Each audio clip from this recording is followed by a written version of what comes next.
അതേ മുൻ ധനവകുപ്പ് മന്ത്രി കെ എൻ ബാലഗോപാൽ ഇപ്പോൾ റാന്നിയിലേക്ക് എത്തി. റാന്നിയിൽ അദ്ദേഹം വ്യാപാര സ്ഥാപനങ്ങളിൽ ഇപ്പോൾ ആളുകളെ കണ്ടു, അവരുടെ വിഷമങ്ങളൊക്കെ ചോദിച്ചറിഞ്ഞു. ഇപ്പോൾ എന്താണ്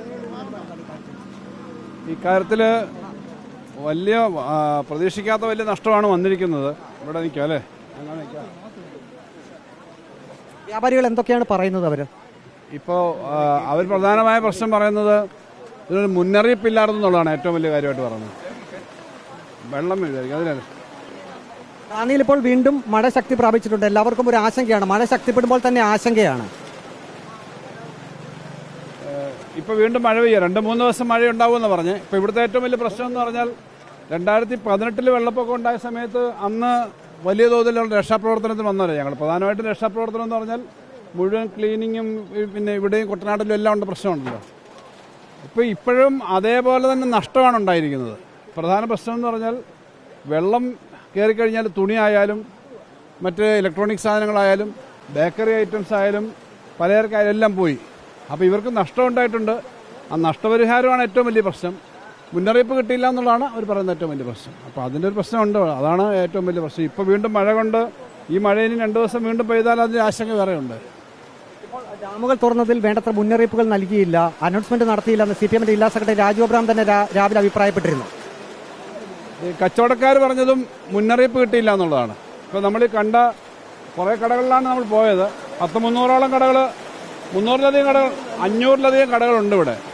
ഇപ്പോൾ ഇവിടെ മാത്രമല്ല, താഴോട്ട് പോകുന്നിടത്ത് ആറന്മുള, കോഴഞ്ചേരിയൊക്കെ ഈ പ്രശ്നമുണ്ടല്ലോ.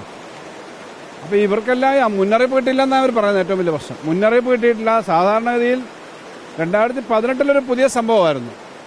ഇപ്പോൾ അതൊരു പുതിയ സംഭവമല്ല.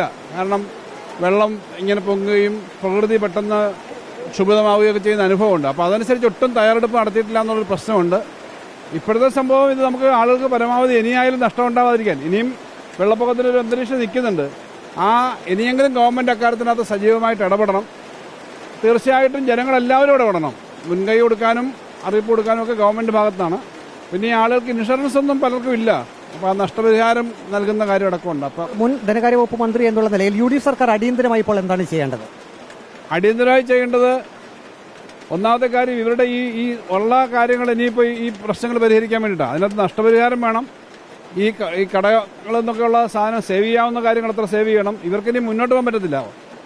ഇരട്ടി നഷ്ടമാണ്. കാരണം ഓണത്തിൻ്റെ സീസണാണ്.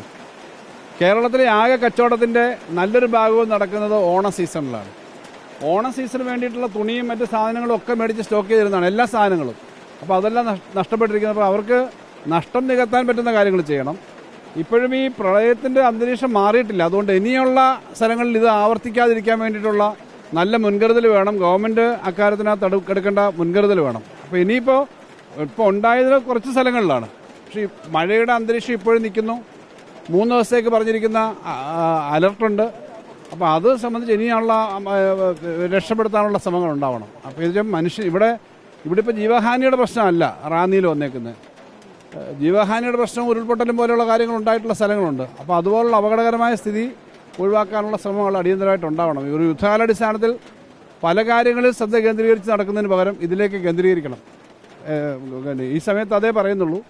ഇതിലേക്ക് കേന്ദ്രീകരിക്കാൻ വേണ്ടിയിട്ട് ഗവൺമെൻറ് സംവിധാനമാകെ, മന്ത്രിമാരാകെ, ഉദ്യോഗസ്ഥന്മാരാകെ അതിലേക്ക് കേന്ദ്രീകരിക്കണം. ജനങ്ങളെ ആകെ ഇതിനായിട്ട് സഹായത്തിന് വിളിച്ചാൽ ഇവിടെ എല്ലാം വോളണ്ടിയർമാരാണല്ലോ ഈ പ്രവർത്തനം നടത്തുന്നത്. വോളണ്ടിയർമാരായിട്ട് ഇപ്പോൾ നമ്മളിവിടെ നിൽക്കുന്ന DYFIയുടെ യൂത്ത് ബ്രിഗേഡ് അവർ പ്രവർത്തനം നടത്തുന്നുണ്ട്. പഞ്ചായത്തിൻ്റെ ആളുകളുണ്ട്. കേരളത്തിലാകെയുള്ള ജനങ്ങൾ അതിനെല്ലാം തയ്യാറാവും. അപ്പോൾ അതിനെ ഒന്ന് കോർഡിനേറ്റ് ചെയ്യാൻ വേണ്ടിയിട്ട് ശ്രമം ഉണ്ടാവണം.